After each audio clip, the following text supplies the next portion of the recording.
ایک بندہ تھا، اس کا نام تھا عمران۔ اس کی بیوی نے اللہ تعالیٰ کے حضور نظر مانی کہ یا اللہ تو مجھے ایک لڑکا دے، اس لڑکے کے ذمہ میں یہ کام لگاؤں گی کہ میں نہ اسے کھیتی باڑی کرواؤں گی، نہ میں اس سے دنیا داری کے کام کرواؤں گی، میں نے اس کو تیری راہ میں وقف کر دینا۔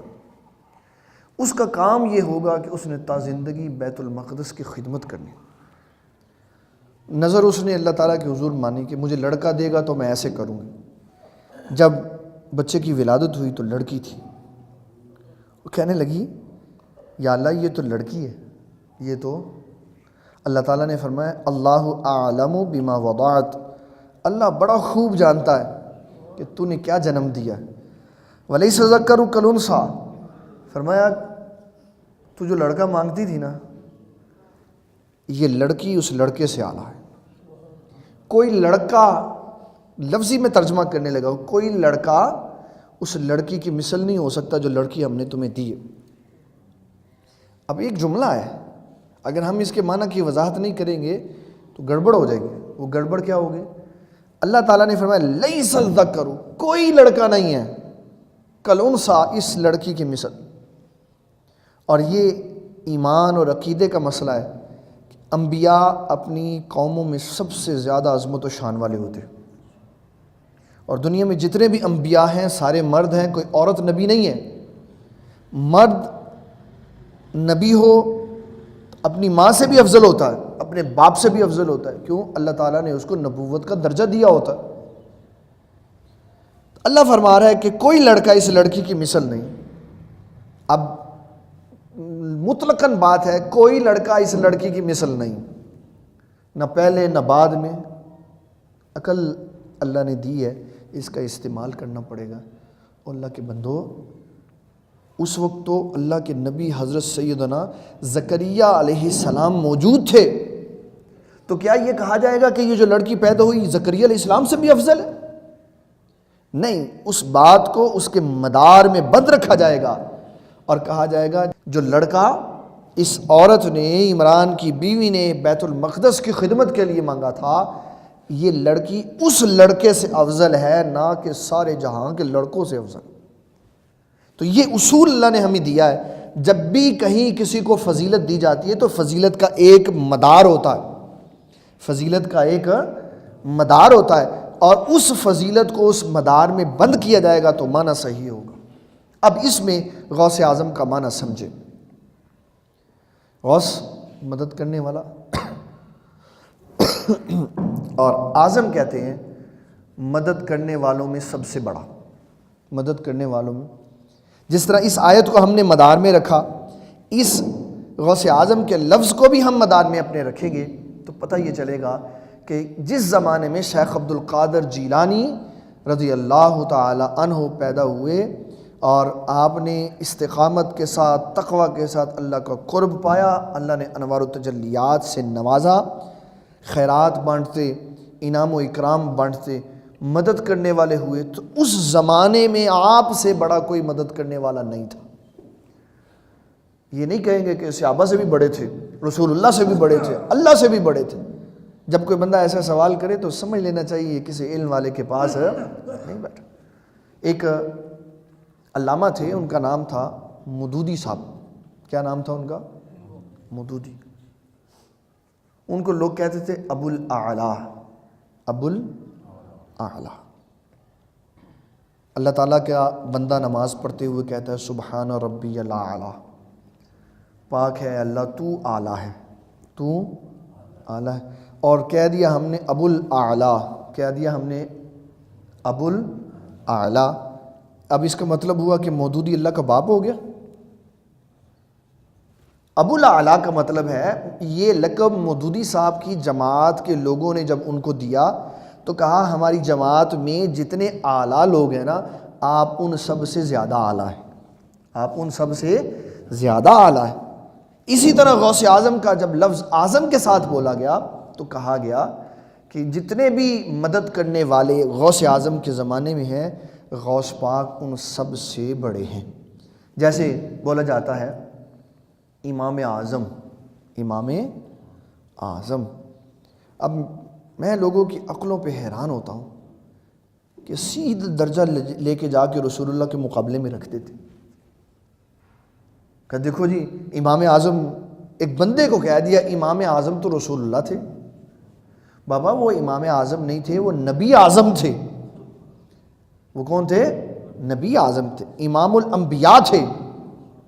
اس بندے کو جس کا نام نعمان بن ثابت رضی اللہ تعالیٰ عنہ ہے، اس کو امام اعظم اس لیے کہا، اس وقت بڑے بڑے علم والے چوٹی کے پہاڑ موجود تھے، تو آپ کی فقاہت، علمی وقار کے پیش نظر آپ کو ان سب فقہا کا امام کہا، تو اس لیے امام اعظم کہا. وگرنہ امام اعظم درجہ کے اعتبار سے تابعی ہیں، اور کوئی ایک تابعی تو کجا، ساری دنیا کے تابعین مل جائیں ایک صحابی کے قدموں کی گرد راہ کے برابر نہیں ہو سکتے. تو صحابی کا درجہ بڑا دور. پھر اس کے بعد نبی اللہ صلی اللہ علیہ وسلم، اللہ کے نبیوں کے برابر، جب صحابہ کے برابر کوئی نہیں ہو سکتا تو نبیوں کے برابر کیسے ہو سکتا؟ یہ خام خیالی اور علم سے دوری ہے کہ ایک لفظ اپنے مدار پہ بند ہے، بس اس کو اس کے لیے استعمال کرو. اگر ہم اس کا معنی ادھر ادھر گھمائیں گے تو معنوں میں خرابی پیدا ہوتی چلی جائے. غوث اعظم کا معنی ہے آپ جس دور میں عبد القادر جیلانی پیدا ہوئے، اس دور میں جتنے مدد کرنے والے تھے آپ ان سب میں سب سے بڑے تھے، ان سب میں سب سے بڑے تھے. اب کوئی شرک نہیں، کوئی کفر نہیں، کوئی بدعت نہیں، کوئی ناجائز نہیں، کوئی حرام نہیں. بات یہاں پہ آگے ٹھہر گئی کہ آپ نے ان کو غوث کیوں کہا؟ وہ مدد کرنے والے. تو بابا اللہ جس کو توفیق دے دیتا ہے وہ مدد کرتا. اللہ تعالیٰ جس کو توفیق دے دیتا ہے وہ مدد کرتا. اب میں یہ آپ کو بتانے لگا ہوں سورۃ کہف کی آیت نمبر 95. حضرت سیدنا ذوالقرنین، ان سے قوم نے آ کے کہا کہ حضرت یہ ہاجوج اور ماجوج کی کوئی قوم ہے نا، ہاجوج اور ماجوج کی جو قوم ہے یہ آ جاتے ہیں اور پورا پورا بندہ ہمارا کھا جاتے ہیں. آپ ایسا کریں کہ کوئی ہمیں انتظام کر دیں، ہم ان سے بچ جائیں. تو آپ نے کہا کہ میں تمہارے اور ان کے درمیان دیوار بنا دیتا ہوں، میں تمہارے اور ان کے درمیان دیوار بنا دیتا ہوں. اور کیا کہا؟ فرمایا ان تجعل بیننا و بینہم سدا، میں تمہارے اور ان کے درمیان دیوار بنا دیتا ہوں. قال ما مکنی فیہ ربی خیر فاعینونی بقوہ، اور فرمایا کہ تم ایسا کرو، میری مدد کرو قوت کے ساتھ، میری مدد کرو. اب اس کے بارے میں پہلے آپ کو نظریہ واضح کر دوں. حضرت ذوالقرنین یا نبی اللہ ہیں یا ولی اللہ ہیں، اس سے نیچے والے درجے میں نہیں ہیں، عام بندے نہیں ہیں. ان کا اختلاف لوگوں کا ان کے بارے میں ہے، یا اللہ کے نبی ہیں یا غیر نبی. چلو نبی نہیں مانتے، ولی اللہ مان لیتے، لیکن بات ہے قرآن مجید کی.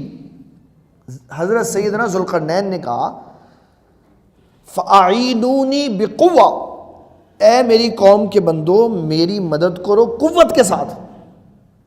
لوہا لے کے آؤ، آگ تپاؤ، تو میں تمہارے اور ان کے درمیان دیوار بنا دیتا ہوں. تو یہ بندہ کیا کر رہا ہے؟ حضرت سیدنا ذوالقرنین کیا کر رہے ہیں؟ ان کو پتہ نہیں تھا کہ اللہ کے علاوہ کسی سے مدد نہیں مانگتے. اللہ نے تو کوئی ان کے اوپر شرک اور کفر کا فتویٰ نہیں لگایا اور کہا نہیں ہے ذوالقرنین میرے پیارے بندے ہونے کے باوجود تم لوگوں سے مدد مانگ رہے ہو، مجھ سے مدد مانگو، میں زیادہ قریب ہوں یا لوگ زیادہ قریب ہیں؟ میں شارک کے قریب نہیں ہوں. حضرت ذوالقرنین کی شارک کے قریب نہیں تھا اللہ، تھا، لیکن انہوں نے بتایا ہے کہ جو بھی دنیا میں مدد کرتا ہے در حقیقت اس کے پیچھے اللہ کی مدد موجود ہوتی. فرمایا اعینونی بقوہ، مدد کرو میری قوت کے ساتھ، مین پاور کے ساتھ. ڈھیر سارے بندے آؤ، لوہے کے ٹکڑے اٹھا کے لاؤ اور یہاں رکھو، پھر اس کو ہم پگھلاتے ہیں، پھر سیسا پلائی ہوئی دیوار بنا دیں گے تو تمہیں اس سے نجات مل جائے.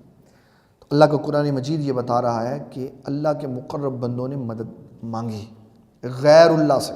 کس سے؟ اب میں آپ کو ایک اور بڑی خوبصورت آیت بتانے لگا ہوں، سورۃ التحریم کی آیت نمبر 4. اس میں اللہ تعالیٰ نے دروازہ کھول دیا.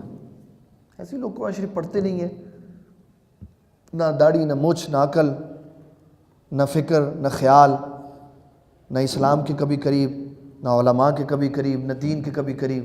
تو ایسے ہی باسوں پہ باسیں چھڑی ہوئی ہیں ہم نے، یہ نہیں ہو سکتا تو وہ نہیں ہو سکتا۔ اللہ کیا کہہ رہا ہے؟ اللہ تعالیٰ فرماتا ہے فَإِنَّ اللَّهَ هُوَ مَوْلَا، میں سنو لوگو، اللہ تمہارا مددگار ہے۔ اللہ تعالیٰ و جبریل، اور جبریل بھی مددگار ہے، وصالح المؤمنین، اور صالح ایمان والے بھی تمہارے مددگار ہیں، والملائکۃ بعد ذلک ظہیر، اور اس کے بعد یہ جتنے اللہ نے فرشتے بنائے سارے ہی تمہارے مددگار ہیں۔ مددگار تو اللہ نے خود بنائے، اب اس نے ایک مددگار بنا دیا ہمارے کام کرنے کے لیے، پھر اگر ہم اس سے مدد مانگ لیتے ہیں تو یہ تو قرآن مجید کا حکم پورا کر رہے ہیں۔ رسول اللہ صلی اللہ علیہ وسلم فرماتے ہیں ایک بندہ لبے سڑک چلتے ہوئے ٹھوکر لگنے کی وجہ سے گرنے لگتا ہے، اور یکدم وہ گرتے گرتے رک جاتا، وہ یہ سمجھتا ہے کہ میں بچ گیا ہوں۔ فرمایا یہ نہیں بچا، رسول اللہ صلی اللہ علیہ وسلم فرماتے ہیں یہ نہیں بچا، اللہ نے اس کی حفاظت کے لیے فرشتہ رکھا ہوا تھا، اس نے اس کو گرتے ہوئے بچا لیا اور اس نے پکڑ لیا، اگر وہ نہ پکڑتا تو یہ گر پڑتا۔ اس فرشتے نے ہماری مدد کی، اس فرشتے نے ہماری مدد کی۔ اگر میں یہ دیکھوں کہ میں مدد کا قائل نہیں ہوں، یا مجھے سننے والا مدد کا قائل نہیں ہے، اور وہ کہتا ہے نہیں صرف مدد اللہ سے مانگنی چاہیے، تو پھر میں دیکھوں اپنے اس جسم کو ایک سائیڈ پہ لگاؤں، اسی میں دیکھ لوں میں دانتوں کی مدد سے کھاتا ہوں، میں دانتوں کی ہاتھ کی مدد سے لقمہ منہ میں ڈالتا ہوں، اپنی داڑھوں کی وجہ سے میں اس لقمے کو چباتا ہوں، منہ کے پانی کی وجہ سے میں اس کو مکس کرتا ہوں اپنے منہ میں، ملائم کرتا ہوں، معدے کی مدد سے میں اس کو ہضم کرتا ہوں۔ میرا تو سارا نظام ہی مدد پہ، ایک دوسرے کی مدد پہ منحصر ہے، تو پھر میں کیا کروں گا؟ اس کا مطلب ہے میں دنیا چھوڑ کے چلا جاؤں؟ نہیں، میں علم والے لوگوں کے پاس بیٹھوں، میں ان سے پوچھوں کہ جناب بتائیں اللہ کے علاوہ کسی سے مدد لینی جائز ہے؟ تو پھر علم والا صاحب قرآن مجید کا عالم مجھے بتائے گا اگر تم نے کسی سے مدد لینی ہے تو بس نگاہ سیدھی رکھنا اور یہ خیال کرنا کہ مدد اللہ ہی نے کرنی ہے، اس کو اس نے ذریعہ بنایا ہوا، مدد اللہ ہی نے کرنی ہے، اس کو اس نے ذریعہ بنایا ہوا۔ یہ نظریہ اپنا، یہ اپنی نگاہ سیدھی رکھو گے، گفتگو سیدھی رکھو گے، تو چاہے غوث اعظم کہہ لو گے تو توحید کو کوئی فرق نہیں پڑے گا۔ کیوں؟ غوث اعظم بندے ہیں، کس کے بندے ہیں؟ اللہ کے بندے۔ کس کے بندے؟ اللہ کے بندے۔ انہوں نے عبادتیں ریاضتیں کر کے اللہ کا قرب پایا، انہوں نے عبادتیں اور ریاضتیں کر کے اللہ کا قرب پایا۔ میں نے صبح جامع مسجد محمد ابو بکر صدیق میں ایک واعظ کیا، ایک واعظ میں نے جمعے میں کیے، اور میں نے اس میں غوث اعظم رضی اللہ تعالیٰ عنہ کی یہ بات سنائی کہ غوث اعظم رضی اللہ تعالیٰ عنہ آپ سیب معاف کروانے کے لیے ابو موسیٰ صالح جنگی دوست جو آپ کے والد تھے، وہ سیب معاف کروانے کے لیے عبداللہ صومعی کے پاس چلے گئے، عبداللہ صومعی کے پاس چلے گئے۔ اصل میں ہم نے قرآن شریف پڑھا نہیں ہے، اگر ہم نے قرآن شریف پڑھا ہوتا تو ہم اس طرح کی باتیں نہ کرتے کہ یہ کیسے ہو گیا تو وہ کیسے ہو گیا۔ عبداللہ صومعی کے پاس گئے تو انہوں نے کہا کہ سیب میں معاف کروں گا لیکن ایک شرط ہے۔ کہا کیا شرط ہے؟ کہا میرے گھر میں 12 سال رہنا پڑے گا، میرے گھر میں 12 سال رہنا پڑے گا۔ کہا میں 12 سال رہ کے کیا کروں گا؟ کہ سیب معاف کروانا ہے تو رہنا پڑے گا۔ اچھا تو پھر اس کے بعد کیا ہوگا؟ کہا 12 سال گزریں گے تو پھر آپ کو بتائیں گے کیا ہوگا۔ اللہ تعالیٰ فرماتا ہے موسیٰ علیہ السلام ہجرت کر کے مصر سے مدین چلے گئے، مصر سے مدین چلے گئے، اور وہاں موسیٰ علیہ السلام نے دیکھا کہ کنویں پہ لوگ اپنے جانوروں کو پانی پلا رہے، تو 2 بچیاں وہاں پہ کھڑی، ان سے پوچھا تم کیوں نہیں پانی پلا رہی؟ کہا ہمارے ابا جان بوڑھے آدمی ہیں، جوان نہیں ہیں، اور یہ طاقت والے لوگ ہیں، ہم انتظار کرتے ہیں یہ پانی پلا لیں تو پھر ہم اس کے بعد پانی پلائیں گے۔ انہوں نے کہا ٹھیک ہے۔ جب بات موسیٰ علیہ السلام نے سن لی تو آپ بڑے دلیر اور طاقت والے تھے، آپ نے ایسے کر کے ان کے جانور پکڑے، ان سب کو پیچھے کیا، ان لڑکیوں کے جو خواتین تھیں ان کے جانوروں کو پانی پلایا، اور وہ پانی پلانے کے بعد جلدی چلے گئے۔ باپ پوچھنے لگا ان کا بیٹی کیا بات ہے آج تم جلدی آ گئے؟ پہلے تو تم دیر سے آتے تھے. کہا وہاں ایک بڑا صالح مرد آیا ہوا تھا, اس نے ہمارے جانوروں کو آج پانی پلا دیا. حضرت شعیب علیہ السلام ان لڑکیوں کے باپ تھے. وہ جو بوڑھے تھے نا وہ حضرت شعیب علیہ السلام تھے. انہوں نے کہا جاؤ اس نوجوان کو بلا کے لاؤ. اب دیکھو تقوی کی بات, کیسا سوال کیا کہ غوث اعظم 12 سال ان کے گھر رہے اور آپ نے کبھی اس بوڑھے سے پوچھا ہی نہیں بتا تیری کوئی بیٹی بھی ہے, بتا تیرے بچے کتنے. اگر میں نے دین پڑھا ہوتا, میں نے شرم و حیا سیکھی ہوتی تو کبھی میں ایسا سوال نہ کرتا. اب موسیٰ علیہ السلام کا انداز مشیت دیکھو, آپ کا چلنے کا انداز دیکھو. آپ نے اپنی نگاہ کی اعلیٰ ظرفی اور نگاہ کی پاکیزگی دکھائی. فرمایا تو میرے پیچھے چل, میں تیرے آگے چلتا ہوں. تو میرے پیچھے, میں تیرے آگے چلتا ہوں. یہ نہ ہو تیرے آگے چلنے کی وجہ سے میری نگاہ تجھ پہ پڑے. تو کہنے لگی پھر گھر کہاں سے پتہ چلے گا؟ آپ نے فرمایا جب کہیں مڑنا ہوگا تو اپنے ہتھیلی پہ ہاتھ مار کے اشارہ کر دینا. یہ غیرت والے لوگ تھے. جب وہاں گئے تو حضرت شعیب علیہ السلام تھے. تو حضرت شعیب علیہ السلام نے کہا کہ بھئی بات یہ ہے, الا ان تأجرنی 8 حجج, 8 سال تمہیں میرے گھر میں رہنا پڑے گا. کتنے سال؟ میں آپ کی روحانی تربیت کروں گا, 8 سال آپ میرے پاس ہوئے. قال انی اريد ان انکحک احدی ابنتی ہاتین علی ان تأجرنی 8 حجج فإن اتممت 10 فمن عندک فإن اتممت 10 فمن عندک.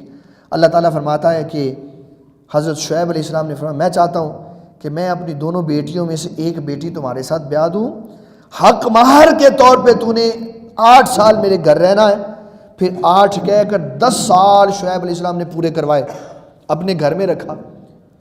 پوری کتب حدیث پڑھ کے دیکھ لو, کبھی موسیٰ علیہ السلام نے یہ کہا ہو کہ بابا جی آپ کی کتنی بیٹی ہیں مجھے بتا تو دو. طالب علم کا اور شاگرد کا کیا کام ہے کہ وہ اپنے شیخ کے, اپنے استاد کے, اپنے پیر کے گھر جا کے یہ پوچھے حضرت جی تڑیاں کڑیاں کی نہیں میں دس دو. یہ بغیرت لوگوں کی بات ہے جو شیخ کے گھرانے کے اندر جا کے ان سے پوچھتے ہیں جی آپ کے گھر میں بیٹیاں کتنی. قرآن نہیں پڑھا. حضرت موسیٰ علیہ السلام نے تو کوئی سوال نہیں کیا. حضرت موسیٰ علیہ السلام 10 سال وہاں پہ رہے, کبھی آپ نے آنکھ اٹھا کے ان کی بیٹیوں کی طرف نہیں دیکھا. یہ عزت والے لوگ ہیں. یہ عزت والے نہیں ہیں جو پوچھتے ہیں جی 10 سال اس کے گھر میں رہے پتہ ہی نہیں لگا حضرت صاحب کی بیٹیاں کتنی اور بیٹے کتنے. جن کی آنکھیں خراب ہوتی ہیں نا وہ پوچھتے, جن کی نگاہوں میں بے حیائی ہوتی ہے وہ پوچھتے, جن کی نگاہیں سیدھی ہوتی ہیں ان کی نگاہ صرف اپنے شیخ کی طرف ہوتی ہے. وہ دائیں بائیں نہیں دیکھتے, وہ دائیں بائیں نہیں دیکھتے. جن کا مقصد کچھ پانا ہوتا ہے ان کی نگاہ صرف, اور یہ رسول اللہ کا وصف ہے, نگاہ کی سیدھائی, نگاہ کا اپنے مرکز کے اوپر رہنا, یہ رسول اللہ کا وصف ہے. کریم آقا علیہ الصلوۃ والسلام کے بارے میں اللہ فرماتا ہے ما زاغ البصر وما طغى. جب میرے محبوب میرا دیدار کرنے کے لیے میرے پاس آ رہے تھے تو فرمایا میری طرف ان کی توجہ اتنی لگی ہوئی تھی, نہ آنکھ جھپکی نہ آنکھ بٹکی, سیدھا اللہ کی طرف آنکھ لگی ہوئی تھی. یہ اصول والے لوگ ہیں جو ادھر ادھر دیکھتا ہے اور جا کے پوچھتا ہے تیری کڑیاں کنی ہیں, تیرے پتر کنے ہیں, تو نے کیا کرنا ہے.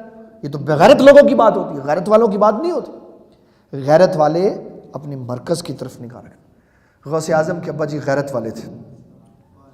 حضرت موسیٰ علیہ السلام انبیاء تو ہوتے ہی غیرتوں والے, انبیاء کے صدقے سے تو لوگوں کو غیرت ملتی.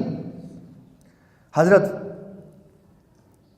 ابو ہریرہ رضی اللہ تعالیٰ عنہ کی روایت, کنز العمال میں علامہ ہندی نے یہ لکھا, فرمایا اللہ تعالیٰ جب کسی نبی کو دنیا میں بھیجتا ہے تو 5 چیزیں اس کے جسم کے اندر ڈال کے بھیجتا. کتنی چیزیں؟ کہ 5 چیزیں ان کے جسم کے ساتھ وابستہ ہوتی ہیں. اس کا معنی یہ ہے کہ ان کے معمولات سے وہ جدا نہیں ہوتی. نمبر 1 فرمایا سارے نبی حلم والے ہوتے ہیں, بردبار ہوتے ہیں. نمبر 2 فرمایا سارے نبی حیادار ہوتے ہیں, ان کے خمیر میں اللہ نے حیا رکھی ہوتی. تیسرے نمبر پر فرمایا سارے انبیاء مسواک کرنے والے ہوتے. چوتھے نمبر پر فرمایا سارے نبی پچھنا لگوانے والے ہوتے. 5ویں نمبر پر فرمایا ہر نبی کا جسم خوشبودار ہوتا. تو حیا تو اللہ نے نبیوں کے جسموں میں رکھی ہوتی ہے, اور جو نبیوں کا آگے نواسا در نواسا ہو تو نبیوں سے حصہ تو ملا ہوتا ہے اس کو. تو غوث اعظم رضی اللہ عنہ کے ابا جی کو بھی حصہ ملا ہوا تھا. آپ نے عبداللہ سومی کے گھر میں جا کے کبھی آنکھیں اٹھا کے گھما کے یہ نہیں پوچھا بابا جی تیرے کاری کڑیاں کی نہیں ہیں. یہی تو ان کا تقویٰ تھا کہ ایک سیب میں نے کھا لیا تو 12 سال مجھے محنت کرنی پڑی, اگر نگاہیں ادھر ادھر ہٹ گئی تو پتہ نہیں کتنے سال خدمت کرنی پڑے. یہ وہ لوگ ہوتے ہیں جو شرم و حیا کا پیکر ہوتے ہیں. اسی لیے تو آج غوث اعظم کوئی نہیں بنتا. اسی لیے تو آج غوث اعظم نہ ماں نیک نہ باپ نیک. اور مائیکل جیکسن پیدا ہوتے ہیں کیوں؟ ماں بھی ٹی وی دیکھتی ہے, باپ بھی ٹی وی دیکھتا ہے, باپ بھی بے حیائی دیکھتا ہے, ماں بھی بے حیائی دیکھتی ہے. جب یہ سارا کچھ ماں باپ دیکھتے ہیں تو پیدا ہونے والے نے تو پھر مائیکل جیکسن پیدا ہونا. اسلام ہمیں یہ بتا رہا ہے کہ اللہ تعالیٰ کے جو برگزیدہ بندے ہوتے ہیں ان کی نگاہیں صاف ہوتی ہیں. ان کی نگاہیں اللہ کی توفیق سے, اس کے فضل سے وہ لوگوں کی مدد کرتے ہیں. در حقیقت مدد کون کرتا ہے؟ اللہ. در حقیقت مدد کون کرتا ہے؟ اللہ تعالیٰ ہمیں اس مسئلے کو بڑے خوب انداز میں سمجھنے کی توفیق عطا فرمائے کہ اللہ مددگار, اس کی توفیق سے اس کے نبی مددگار, اور اللہ کی دی ہوئی توفیق سے اس کے بندے, اس کے مقرب, اس کے پیارے, یہ سارے مددگار. لیکن ان کی مدد اللہ کے مقابلے کی نہیں ہے, اللہ کی توفیق سے ہے, اس کی عنایت سے. اسی طرح غوث اعظم مددگار ہیں اپنے علاقے کے, اپنے شہر کے, اپنے ملک کے, اپنی دھرتی کے, اپنے زمانے کے.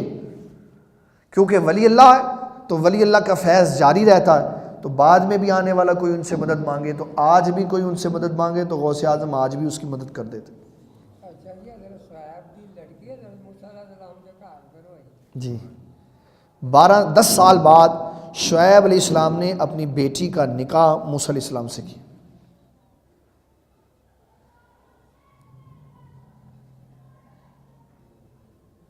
جی کوئی اور گل پوچھ لو, وہ کوئی نہیں, سوال کر لو, شاید بھی پلا.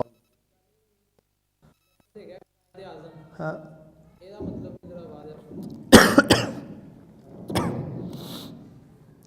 جب یہ عیدی صاحب کا وصال ہوا نا, عبدالستار عیدی, عبدالستار جی عیدی, تو اس کو لوگ کہنے لگے محسن انسانیت. کیا کہنے لگے؟ محسن انسانیت. یہ محسن انسانیت نہیں ہے. کیوں؟ محسن انسانیت صرف ایک ہی ہے, ان کا نام ہے محمد الرسول اللہ صلی اللہ علیہ وسلم, جو انسانیت کے محسن. بس یہ محسن پاکستان ہو سکتا ہے, محسن پنجاب ہو سکتا ہے, محسن سندھ ہو سکتا ہے, ملکی محسن ہو سکتا ہے, انسانیت کا محسن نہیں ہے. کیوں؟ اس کے نظریات غلط تھے. یہ کہتا تھا کہ جاؤ بھائی جاؤ تم جنت میں جاؤ, میں نے تو جہنم میں جا کے بھی لوگوں کی ایسی خدمت کرنی ہے جیسے میں دنیا میں خدمت کرتا ہوں. اس سے کسی نے کبھی پوچھا ہی نہیں, اور تیری مت ماری گئی, تو نے جہنم میں جا کے کیا کرنا ہے؟ رسول اللہ کے تو سارے غلام جنت میں چلے جانے. فرعون نے جہنم میں ہونا ہے, تو نے جہنم میں فرعون کی خدمت کرنی, تم نے حامان اور شداد کی خدمت کرنی, ابی بن خلف کے پاس جانا, عبداللہ بن ابی کے پیر چاٹنے وہاں جا کے. اس کو یہ پتہ ہی نہیں چلا کہ نبی صلی اللہ علیہ وسلم فرماتے ہیں میرا وہ امتی جس کے دل میں رائی کے برابر بھی ایمان ہوگا اللہ اس کو جنت میں بھیج دے گا. تو حضور کے تو سارے غلام جنت میں چلے جانے, اس نے اپنے مامے کے پاس جانا ہے جہنم میں, کہاں جانا ہے اس نے؟ تو بات ہے یہ جو لفظ ہوتے ہیں نا, ان کا ایک حدود در بہت ہے. قائد اعظم, قائد جو ملک کی سربراہ ہوتا ہے اس کو کہتے ہیں قائد. اس کو کیا کہتے ہیں؟ اب وہ ہماری بدقسمتی ہے, اس وقت قائد نواز شریف ہے. ایک وقت تھا جب پاکستان بنانے کے لیے قائد اعظم محمد علی جناح برے صغیر میں مسلمانوں کے لیڈر تھے. تو بتاؤ مدینہ شریف سے مکہ فتح کرنے کے لیے قائد اعظم بھی تو آئے تھے, وہ بھی تو قائد اعظم تھے. وہ قائد اعظم کون تھے؟ محمد الرسول اللہ صلی اللہ علیہ وسلم. اب کہا جائے دنیا میں کوئی قائد اعظم نہیں, صرف رسول اللہ قائد اعظم ہے. کیوں؟ انہوں نے مدینہ سے مکہ فتح کیا مسلمانوں کی فوج کے ساتھ آ کر. تو کہا جائے گا اللہ کے بندے اس بات کو اپنے میدان میں قائم رکھ. یہ جو محمد علی جناح قائد اعظم ہے نا, اس نے ہندوستان سے پاکستان بنایا, اور جو قائد اعظم محمد الرسول اللہ ہے انہوں نے ایک پہلی اسلامی اسٹیٹ بنائی. وہ قائد اعظم اور ہے، یہ قائد اعظم اور. اللہ بھی اعظم ہے، اللہ بھی اعظم ہے، اللہ بھی. یہ ہماری دکان پہ ایک لڑکا ہے، اس کا نام بھی اعظم ہے. وہ اعظم اور ہے، وہ اعظم اور ہے. صفتوں کے اشتراک سے شرک نہیں ہوتا، صفتوں کے اشتراک سے. اللہ فرماتا ہے کہ میں عظیم ہوں، میں عظیم ہوں، میرا عرش عظیم ہے، میں جو عذاب دوں گا وہ عظیم ہے. عورتیں جو مکر کرتی ہیں، ان کیدکن عظیم، وہ مکر عظیم ہے. قارون کو جو میں نے خزانہ دیا، انہ لذو حظ عظیم، وہ خزانہ عظیم تھا. پھر فرمایا کہ جو ملکہ بلقیس کے پاس تخت ہے، وہ تخت عرش عظیم، وہ تخت عظیم ہے. پھر فرمایا بی بی عائشہ پہ جو بہتان لگا، ھذا بہتان عظیم، وہ بہتان عظیم ہے. اور فرمایا وَإِنَّكَ لَعَلَىٰ خُلُقٍ عَظِيمٍ، میرے محبوب آپ کا خلق بھی عظیم ہے. تو لفظ ایک ہی ہے، اللہ کی صفت والا عظیم، ہر جگہ پہ اس کا معنی علیحدہ علیحدہ استعمال ہوگا. اس لیے غوث اعظم کا معنی بندوں کے لیے یہ ہوگا کہ غوث اعظم رضی اللہ تعالیٰ عنہ اپنے زمانے کے، اپنے وقت کے مدد کرنے والوں میں سب سے بڑے ہیں. اللہ تعالیٰ ہمیں دین اسلام کا فہم عطا